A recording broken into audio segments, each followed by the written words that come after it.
सर्वप्रथम आज आपल्या बेलापूर विधानसभाचे कार्यसम्राट आमदार सौ मंदाताई म्हात्रे यांचा मनापासून आभार आणि आमचे जिल्हाध्यक्ष डॉक्टर राजेश पाटील सर यांचा आभार की त्यांनी आम्ही सगळ्यांना इथे बोलवलं आणि आपल्या विभागाचे जे प्रश्न होतं ते मांडायची एक संधी दिली।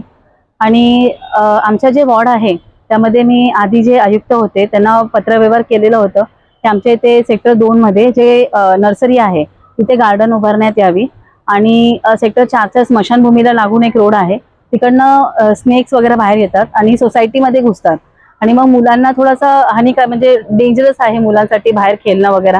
संध्याकाळचं मुलं बाहेर निघू शकत नाही तर एक मोठा 8 फीटाचं कंपाऊंड वॉल बांधून द्यावी ही मागणी केली होती। त्याच्या व्यतिरिक्त फुटपाथ आणि रोडची कामं ते जे झालेले आहेत तर बाकी जे 2 पेंडिंग कामं होते त्याची म्हणजे स्मरण करून देण्यासाठी आज आम्ही पत्र दिलेलं आहे। त्याच्या व्यतिरिक्त स्पोर्ट्स कॉम्प्लेक्स आपल्याला करायचं म्हणून आपण विषय आपल्याला दिले होते 2 वर्ष आपण फॉलोअप करत आहोत। डीपी प्लॅन मध्ये सुद्धा त्यांनी दिलेलं की आपल्याला रिझर्वेशन भेटलेलं आहे स्पोर्ट्स कॉम्प्लेक्स साठी। मग आता हल्ली तिथे असा विषय आहे की दुसरा काहीतरी प्रोजेक्ट तिथे विकल्प येणार आहे असं चर्चासत्र चालू आहे। तर पुन्हा एकदा फॉलोअप म्हणून ते पत्र दिलेलं आहे की तिथे स्पोर्ट्स कॉम्प्लेक्स हा गरजेची आहे कारण की तिकडचा जे एरिया आहे मोठा आहे 1.5 ते 2 एकरचा जागा आहे ते जागा कुठेतरी म्हणजे वेस्ट नाही गेला पाहिजे संस्था आणि नर्सरीचा कब्जेमध्ये नाही यायचं। त्या जे जागा आहे ते आमच्या प्रभागातली लोक जे आहेत मतदार जे आहेत त्यांना योग्य ठिकाणी वापरता आली पाहिजे। जसं की आता तुम्ही बघा लहान लहान मुलं आहे अगर हा स्पोर्ट्स कॉम्प्लेक्स होतो तर त्यांना स्विमिंगचं फुटबॉलचं आणि बऱ्याच जे स्पोर्ट्स ऍक्टिव्हिटी आहे त्याची त्यांना संधी भेटेल कमी दरात त्यांना शिकायला भेटेल। आज आम्ही मोठ्या मोठ्या अकॅडमीमध्ये 4-4, 5-5 हजार रुपये बाहेर प्रायव्हेटली भरतोय। डी.वाय. पाटील मध्ये 12,000 रुपये आम्ही क्रिकेटसाठी भरतोय।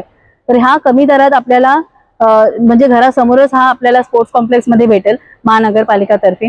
तर याच्या कंटिन्युअस फॉलोअप आम्ही करत आहोत त्याचं पण एक आज पत्र दिलेलं आहे।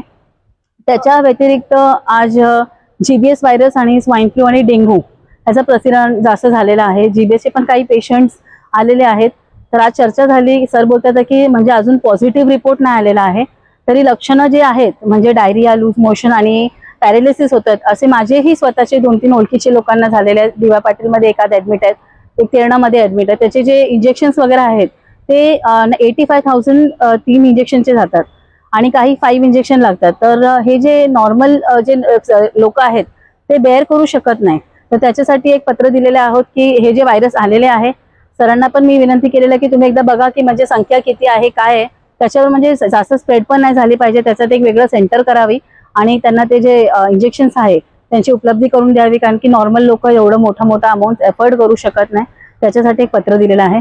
त्याच्या व्यतिरिक्त काल आणि परवा तुम्ही बघाल आमच्या जे सेक्टर 2 मध्ये झाडं मोठी 2 झाडं पडले वारंवार 2-2 दिवसात 3-3 दिवसात मोठी झाडं पडतात। आज तिथे जे आहे सेक्टर 4 हा खूप एक ग्रीन सिटी म्हणून बोलल्या जातात तिथे खूप झाड आहेत वारंवार आम्ही पत्र देतो की वृक्ष छाटणी करा तिथे गाड्या वगैरे लागलेल्या असतात बाहेरचे आणि कुणाचे असतात माहिती नाही।